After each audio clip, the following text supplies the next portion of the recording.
መጽሐፈ ነገሥት ቀዳማዊ ምዕራፍ 12 የእስራኤል መንግሥት ለሁለት እንደተከፈለ።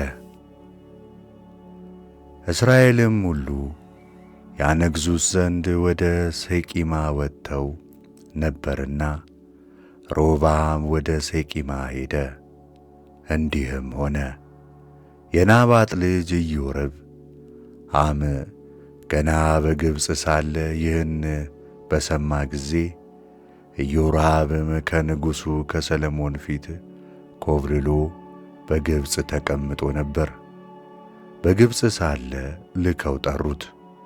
ኢዮርብዓምና የእስራኤል ጉባኤ ሁሉ መጥተው ሮብዓምን እንዲህ ብለው አነጋገሩት። አባትህ ቀንበር አክብዶብን ነበር። አሁንም አንተ ጽኑውን የአባትህን አገዛዝ በላያችንም የጫነውን የከበደውን ቀንበር አቃልልን፣ እኛም እንገዛልሃለን።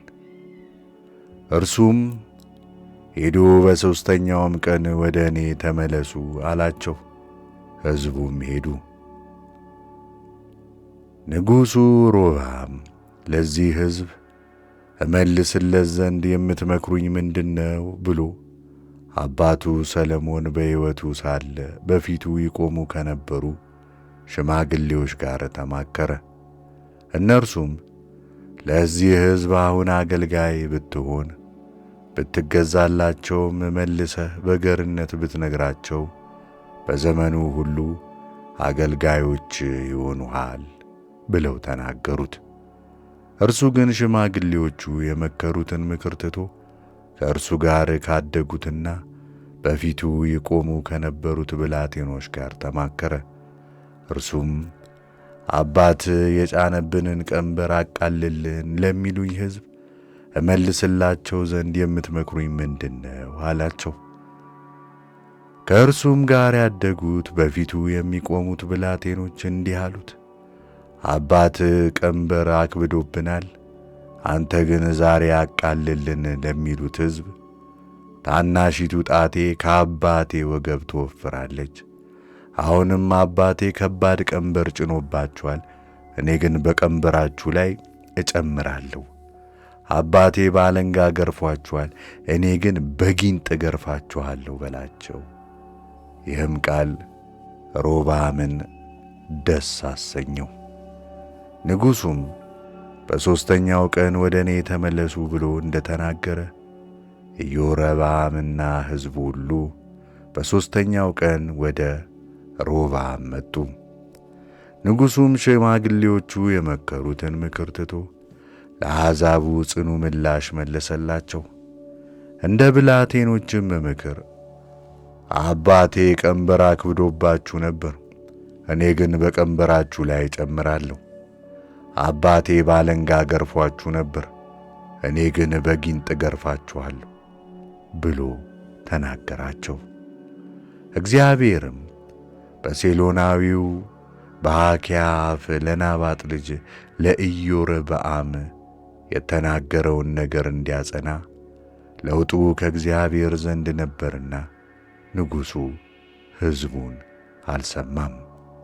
እስራኤልም ሁሉ ንጉሡን እንዳልሰማቸው ባዩ ጊዜ ሕዝቡ ለንጉሡ በዳዊት ዘንድ ምን ክፍል አለን? በእሴይ ልጅ ዘንድ ርስት የለንም? እስራኤል ሆይ ወደ ድንኳኖቻችሁ ተመለሱ። ዳዊት ሆይ አሁን የራስህን ቤት ተመልከት ብለው መለሱለት። እስራኤልም ወደ የቤታቸው ተመለሱ። በይሁዳ ከተሞች በተቀመጡት በእስራኤል ልጆች ላይ ግን ሮብዓም ነገሠ። ንጉሡ ሮብዓም አስገባሪውን አዶኒራምን ላከ። እስራኤልም ሁሉ በድንጋይ ደበደቡት፣ ሞተም። ንጉሡ ሮብዓም ፈጥኖ ወደ ሰረገላው ወጣ፣ ወደ ኢየሩሳሌምም ሸሸ። እስራኤልም እስከ ዛሬ ድረስ የዳዊትን ቤት ከዱት። ከዚያ በኋላ እስራኤል በሙሉ ኢዮርብዓም ከግብፅ እንደ ተመለሰ በሰሙ ጊዜ ልከው ወደ ሸንጓቸው ጠሩት፣ በእስራኤልም ሁሉ ላይ አነገሡት። ከብቻው ከይሁዳና ከብንያም ነገድ በቀር የዳዊትን ቤት የተከተለ ማንም አልነበረም። ሮብዓም ግን ወደ ኢየሩሳሌም መጣ። የእስራኤልንም ቤት ወግተው መንግሥቱን ወደ ሰሎሞን ልጅ ወደ ሮብዓም ይመልሱ ዘንድ ከይሁዳ ቤት ሁሉን ከብንያም ነገድ የተመረጡትን 120,000 ተዋጊዎች ሰዎችን ሰበሰበ። የእግዚአብሔርም ቃል ወደ እግዚአብሔር ሰው ወደ ሳማያ እንዲህ ሲል መጣ። ለይሁዳ ንጉሥ ለሰሎሞን ልጅ ለሮብዓምና ለይሁዳ ለብንያምም ቤት ሁሉ ለቀረውም ሕዝብ ሁሉ እንዲህ ብለህ ንገራቸው፣ እግዚአብሔር እንዲህ ይላል፣ ይህ ነገር ከእኔ ዘንድ ነውና አትውጡ። የእስራኤልንም ልጆች ወንድሞቻችሁን አትውጉ፣ እያንዳንዱም ወደ ቤቱ ይመለስ። እነርሱም የእግዚአብሔርን ቃል ሰሙ፣ እንደ እግዚአብሔርም ቃል ተመልሰው ሄዱ። ኢዮርብዓምም በተራራማው በኤፍሬም ሀገር ሴቂማንን ሰርቶ በዚያ ተቀመጠ። ደግሞም ከዚያ ወጥቶ ፋኑኤልን ሠራ። ኢዮርብዓምም በልቡ አለ፣ እነሆ ዛሬ መንግሥት ወደ ዳዊት ቤት ይመለሳል። ይህ ሕዝብ በኢየሩሳሌም በእግዚአብሔር ቤት መሥዋዕትን ያቀርብ ዘንድ ቢወጣ የዚህ ሕዝብ ልብ ወደ ጌታቸው ወደ ይሁዳ ንጉሥ ወደ ሮብዓም ይመለሳል፣ እኔንም ይወጉኛል። ንጉሡም ተማከረ፣ 2 የወርቅ ጥጆች ሠርቶ እስራኤል ሆይ ወደ ኢየሩሳሌም መውጣት ይበቃችኋል።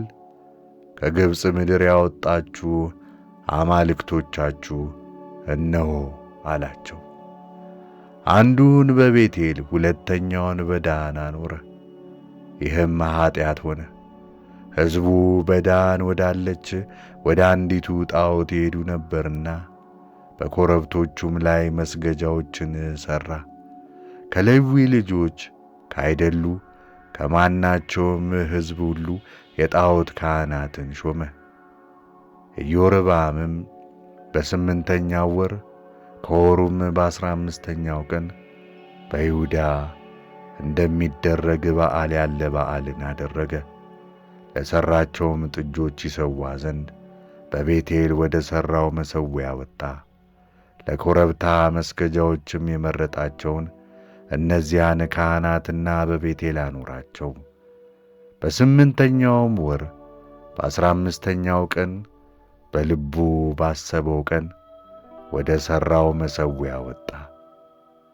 ለእስራኤልም ልጆች በዓል አደረገላቸው። ወደ መሠዊያውም ሊሠዋ ወጣ።